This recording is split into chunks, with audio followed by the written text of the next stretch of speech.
Olá pessoal, sejam bem-vindos ao canal Dev Pistola. Hoje nós iremos falar sobre estrutura de condição, mas antes vamos à nossa revisão. Nas aulas passadas, nós vimos que algoritmo é uma sequência de comandos para resolver um problema ou realizar uma tarefa específica. Vimos que os softwares são formados por um conjunto de algoritmos e que até mesmo um simples algoritmo de ovo frito pode se tornar algo complexo devido às inúmeras possibilidades. E é nesse ponto que nós iremos focar hoje: estrutura de condição. O que é uma estrutura de condição? Estrutura de condição é um bloco ou comando que tem como objetivo direcionar o fluxo da execução dos comandos de acordo com a validação de valores variáveis. Pode parecer confuso, mas é simples de entender. Lembra que na nossa análise do algoritmo do ovo frito, nós encontramos 576 possibilidades? Então, a estrutura de condição serve para fazer o tratamento dessas possibilidades, de modo a direcionar o fluxo dos comandos para que o algoritmo entregue o resultado esperado. Como eu sei que vocês não entenderam nada do que eu disse, eu vou desenhar para vocês. Aqui nós temos um algoritmo chamado calçar sapatos. Ele é um passo a passo de como calçar os sapatos. Veja que o primeiro comando é calçar as meias e o segundo comando é calçar os sapatos. Repare que o nosso algoritmo foi escrito com comandos simples, independentes e de fácil entendimento, do jeito que deve ser. Mas, como a vida não é um mar de rosas, existem alguns seres humanos com sérios problemas mentais que usam sapatos sem meias. O que a gente faz nesses casos? A gente fala para o usuário aprender a usar sapatos como uma pessoa normal, certo? Não. A gente altera o software para que ele possa atender esse tipo de people. Para isso, nós iremos adicionar um comando chamado se. Se você é uma pessoa normal, então calçar as meias. Veja que nós colocamos um comando se que faz uma validação antes de executar o comando calçar as meias. Ou seja, esse comando só será executado se a condição pessoa normal for atendida. Dessa forma, o nosso algoritmo passa a atender tanto as pessoas normais, que usam sapatos com meias, quanto aos problemáticos que não usam meias. Só que o comando calçar as meias, assim como o comando calçar os sapatos, é muito superficial. Lembra que nós estamos escrevendo um passo a passo, por isso o comando calçar meias precisa ser mais bem detalhado. Um algoritmo normal teria esses dois comandos. 1. Calçar a meia do pé direito. 2. Calçar a meia do pé esquerdo. Aqui a sequência não faz diferença, pois no final do bloco os dois pés estarão de meia. Simples, né? Infelizmente não. E se o coitado não tiver pé, faz o quê? Não faz, pois colocar a meia num pé que não existe é um erro. É um defeito que vai gerar uma falha no seu software. É um cenário que você precisa prever, pois, como eu disse na primeira aula, você não pode escolher os usuários do seu software. Por isso, teremos que adicionar mais uma estrutura de condição. Se você tem o pé direito, então calçar a meia do pé direito. Se você tem o pé esquerdo, então calçar a meia do pé esquerdo. Mestre Supremo, e se ele não tiver os dois pés? Bem, então quer dizer que ele não tem nem o pé direito e nem o pé esquerdo. A condição de não ter os dois pés, neste caso, já foi atendida pela validação de cada pé individualmente. Não tendo os dois pés, ele não vai calçar nenhuma meia. Seguindo, nós temos o comando calçar os sapatos. Assim, da mesma forma que fizemos aqui com as meias, esse comando também deverá validar se a pessoa tem pé antes de calçar os sapatos. Desse modo, o nosso algoritmo vai ficar assim, ou seja, uma bela porcaria. A coisa mais normal do mercado hoje é você encontrar um código desse jeito, com tudo escrito num único algoritmo. Mas Pistola, por que é uma bela porcaria? Lembra que eu disse que um algoritmo tem que ter uma função específica? Pois bem, nesse algoritmo nós temos duas funções, calçar as meias e calçar os sapatos. Agora, imagina que você tenha que escrever mais 3 algoritmos, calçar tênis, calçar botas, calçar chinelos. Você vai ter que repetir o comando para calçar as meias nesses 3 algoritmos. Daí, você vai ter algo mais ou menos assim. Perceba que há uma repetição de códigos nos 4 algoritmos. Pode parecer pouco, mas imagina que de repente você percebe um novo cenário, onde é necessário verificar se o pé está limpo antes de calçar a meia. Isso torna o seu trabalho de programação mais cansativo e a manutenção mais complicada, pois você vai ter que fazer essa alteração em todos os lugares que tem esse bloco de comandos. E como o programador não gosta de documentar, você não vai lembrar de tudo. Provavelmente você vai usar a função de busca do editor de texto, vai acabar deixando algum bloco de fora. Daí, isso vai gerar um defeito que o usuário certamente vai encontrar. E você vai ficar putinho e tentar colocar a culpa no usuário que encontrou o seu defeito. Como eu disse, um software é um conjunto de algoritmos.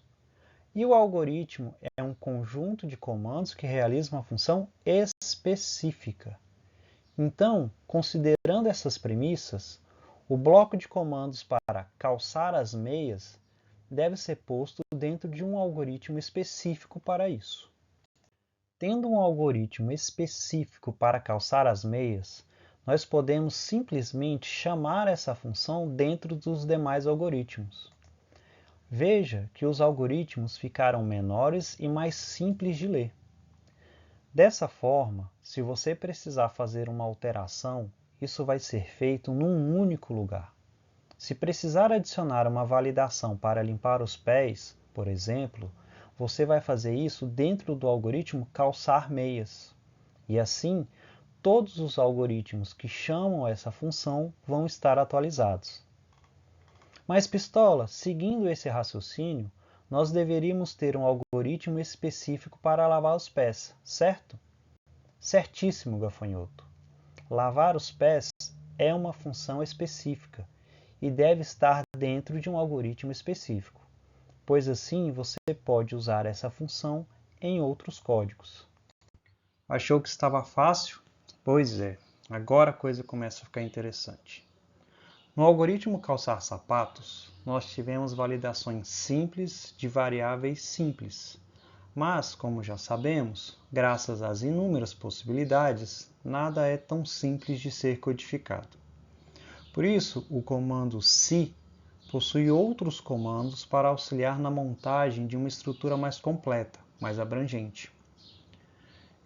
Esses comandos adicionais são o se não se e o se não. O comando se não se tem a função de fazer uma nova validação se a validação anterior não for atendida. E o comando se não tem a função de executar comandos específicos quando nenhuma condição anterior for atendida. Como sempre, uma explicação muito abstrata não ajuda muito. Então vamos para o nosso algoritmo de exemplo. Aqui nós temos um algoritmo chamado Olá. Ele é um algoritmo escrito para cumprimentar uma pessoa de acordo com o sexo e a aparência. Se for mulher e bonita, então diga olá gata. Se não se for mulher e feia, então diga olá moça. Se não se for homem e bonito, então diga olá gato. Se não se for homem e feio, então diga olá feioso. Se não, diga, mano, você é diferente, né? Perceba que nós temos várias validações, cada uma tratando um cenário diferente e cada cenário tendo um resultado diferente. Agora vamos entender como essa estrutura funciona. Todos esses comandos fazem parte de um único bloco, onde se uma das condições for atendida, as demais condições não serão testadas. No primeiro se, ele verifica se é uma mulher bonita. Se essa condição for válida, ele irá dizer: "Olá, gata". Depois disso, os demais cenários não serão mais testados, pois o primeiro cenário já foi atendido. Se o primeiro cenário não for válido, ele irá passar para o segundo cenário. Se também não for válido, vai para o terceiro e assim em diante até chegar ao comando se não. O se não é um bloco que é executado quando nenhum dos cenários anteriores foi atendido. Ele existe para que haja um tratamento para cenários não previstos. Ele ajuda você a não ter erros no seu código. Neste exemplo, sem o bloco se não, o algoritmo olá não teria nenhum retorno caso houvesse um cenário não previsto. Sem retorno, você não saberia se o seu software foi executado corretamente ou se ele está travado, pois você não teve nenhum retorno. Por isso, é sempre importante ter o bloco se não nas suas estruturas de condição, mesmo que pareça ter todos os cenários mapeados, beleza? Por falar em mapeamento de cenários, nós temos aqui uma tabela muito utilizada na programação, a tabela verdade. Mais para frente nós teremos uma aula específica sobre ela. A tabela verdade ajuda a mapear os possíveis cenários. No caso do algoritmo olá, nós temos esse mapeamento, onde a primeira coluna identifica o sexo, a segunda coluna representa a aparência e a terceira coluna representa a saída esperada. Na primeira coluna, nós temos 3 valores para sexo: homem, mulher e indefinido. Na segunda coluna, nós temos 3 valores para aparência: bonito, feio e indefinido. Dessa maneira, nós temos que colocar todas as possibilidades para definir qual será a saída esperada em cada cenário. Vejam que nós temos homem com as aparências bonito, feio e indefinido. Nós temos mulher com as aparências bonita, feia e indefinida. E nós temos sexo com as aparências bonito, feio e indefinido. Diante desse mapa, nós definimos as saídas da seguinte maneira: homem bonito, olá gato. Homem feio, olá feioso. Homem indefinido, mano, você é diferente. Temos o mesmo para a mulher. Mulher bonita, olá gata. Mulher feia, olá moça. Mulher indefinida, mano, você é diferente. Para o sexo indefinido, a aparência não importa, o resultado será sempre mano, você é diferente. Vejam que nós temos mais possibilidades para mano, você é diferente do que as demais saídas. Daí vem um complicador muito interessante no mundo da programação: estilo. Para alguns programadores, quando não se tem um cenário muito específico, o ideal é colocar essas possibilidades dentro do bloco se não, criando assim blocos específicos para cenários específicos. Mas, para outros programadores, você pode criar um bloco para tratar essas possibilidades logo de cara. Veja o exemplo a seguir. Nessa versão, nós temos um tratamento diferente. Aqui, o algoritmo já verifica no início. Se sexo for indefinido ou aparência for indefinida, então diga, mano, você é diferente, né? Se for mulher e bonita, então diga olá gata. Se for mulher e feia, então diga olá moça. Se for homem e bonito, então diga olá gato. Se for homem e feio, diga olá feioso. Veja que todos os cenários da nossa tabela verdade foram tratados dentro dessa estrutura da mesma forma que fizemos na primeira versão do algoritmo. Eu, particularmente, não gosto desse estilo de programação. Eu prefiro usar o senão, pois acho ele mais seguro na hora de evitar cenários não previstos, não mapeados. Mas, como eu disse, é uma questão de estilo ou de padrão. Muitas empresas têm um padrão de código que precisa ser seguido, onde todos precisam usar o mesmo estilo. Isso ajuda a criar um nivelamento do conhecimento e entendimento do código, pois quando há muitos programadores trabalhando no mesmo algoritmo, ter um padrão é fundamental. Do contrário, vira uma colcha de retalhos que ninguém entende. Existe uma outra estrutura de condição chamada caso. A principal diferença entre o caso e o se é que o caso é utilizado para a validação de diferentes valores para uma única variável. No algoritmo OLA, nós verificamos os possíveis valores de duas variáveis ao mesmo tempo, sexo e aparência. Por isso, utilizamos a estrutura se. Mas, quando estamos validando uma única variável e essa variável pode ter diferentes valores, o ideal é usar a estrutura caso. Veja o exemplo a seguir. Este algoritmo faz uma saudação de acordo com as horas. Caso o valor da variável hora esteja entre 5 e 11h59, ele dirá bom dia. Caso esteja entre 12 e 17h59, ele dirá boa tarde. Caso esteja entre 18 e 4h59, ele dirá boa noite. Vejam que aqui nós também temos o bloco senão, e ele tem exatamente a mesma função. Se não, diga, mano, que horas são? Ou seja, caso o valor da variável hora não esteja dentro de nenhum dos intervalos definidos acima, o comando do bloco se não será executado. Mestre Supremo, dá para fazer a mesma validação usando a estrutura se? Sim, gafanhoto, dá para fazer. Usar o se ou o caso, quando se trata de uma única variável, também é uma questão de estilo. Aqui nós temos o mesmo algoritmo usando a estrutura se. Se hora entre 5 e 11h59, então diga bom dia. Se não se hora entre 12 e 17h59, então diga boa tarde. Se não se hora entre 18 e 4h59, então diga boa noite. Se não, diga, mano, que horas são? O resultado é exatamente o mesmo. Portanto, como eu disse, é uma questão de estilo. Eu prefiro usar o caso quando estou fazendo a validação de uma única variável e essa variável tem diferentes valores.